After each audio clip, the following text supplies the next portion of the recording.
winners. Drew James back here with the Winning Play podcast. I'm joined by Kendall Caps and Rob Hugh. This is our Week 5 waiver wire preview. We're going to tell you the guys to be looking at to spend your fab budget or your waiver claims on. We're going to start off with Rob. Rob, who are your biggest pickups of the week? Well, I think who's got to be number one on everybody's list is Dontavian Wicks, right?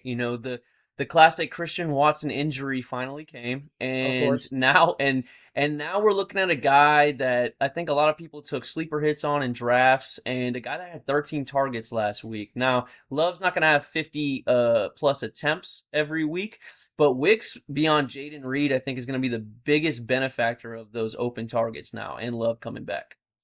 Yeah, in a high-powered offense, yeah, I think he's going to be highly sought after in a lot of And he waivers. looks great in real life with the eye test as well. So I Yeah, I love think him as a he'd, waiver wire he'd pick. probably be my number one pickup of the week.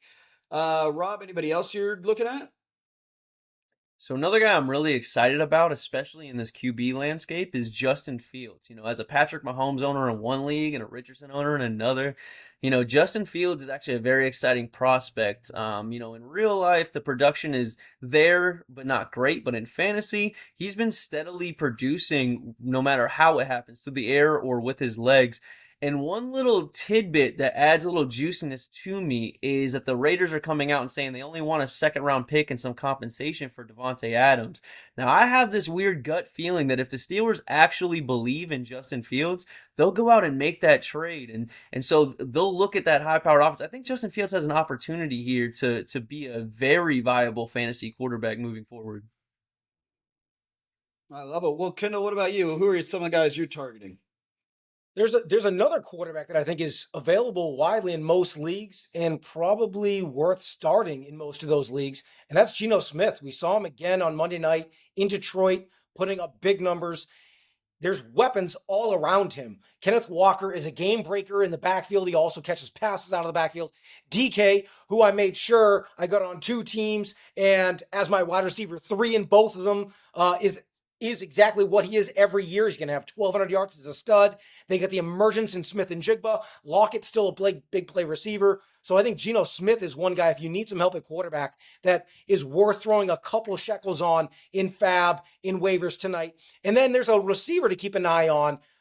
It's Josh Downs in Indianapolis. He was highly touted coming into the season. He got banged up early on, and we saw Alec Pierce get a lot of the targets and work on some of those deep throws from Richardson.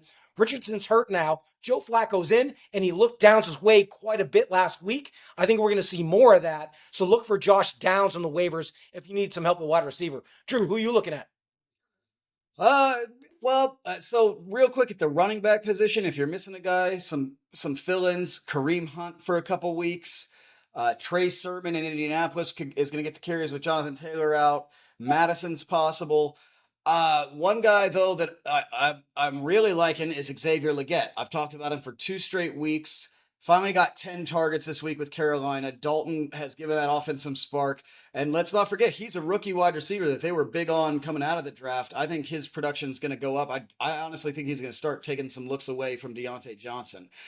So I'd probably have Wicks and Legette as my top 2 wide receivers to grab.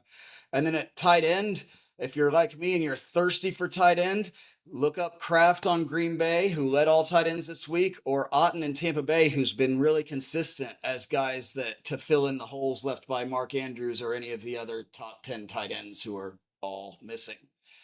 Yeah, they're just flat duds. There's so many. I mean, the tight end landscape is always a little tough every year, but this year in particular, there was supposed to be a top 8, top 9. You knew you were going to get production, and like only 2 of those guys are producing, and the rest have been donuts practically or injured. So yeah, I like your take there. There's certainly some value on the waiver wire at tight end.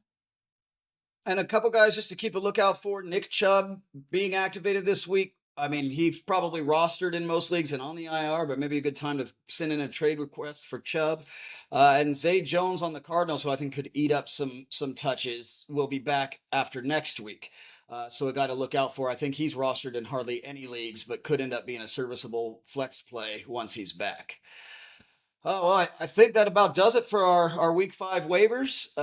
Look out today. We'll post some top 5 waiver graphics if you want to know our exact list. But for Kendall Caps and Rob Hugh, I'm Drew James, and this is the Winning Play Podcast.